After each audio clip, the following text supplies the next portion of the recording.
একই সাথে একই দিনে দুইটা ভোট হয়েছিল। কয়টা? একটা সংসদ গঠনের জন্য, আরেকটা সংস্কার পরিষদ গঠনের জন্য। একই দিনের একটা ভোটের শপথ তারা নিয়ে বলেছে হালাল, আরেকটা শপথ না নিয়ে ম্যানেজ ভোটে জয়ী হয়ে বলতে চায় হারাম। একই দিনে এক ভোট যদি হালাল হয় তাহলে আরেকটা হারাম হতে পারে না।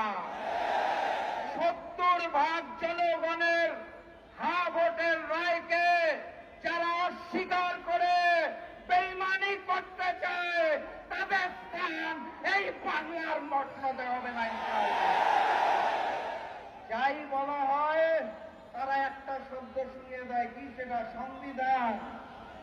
সংবিধান উচ্চারণ করতে গেলে শেষে আসে ধান। তারা ভেবেছে এটা বোধহয় ধানের শীষ, এই কারণে বারবার বলে সংবিধান।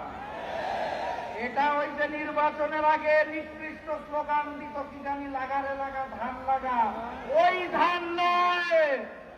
এটা ৭২-এর মুজিববাদী সংবিধান, যা পরবর্তীতে শেখ হাসিনার সংবিধানে রূপান্তর হয়েছে।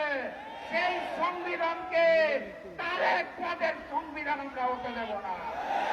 অতএব কথাবার্তা পরিষ্কার, গণভোটের রায়কে সম্মান জানিয়ে বাস্তবায়ন করুন, না হলে যেই আন্দোলন করে তোলা হবে মসনদ থাকবে না ইনশাআল্লাহ।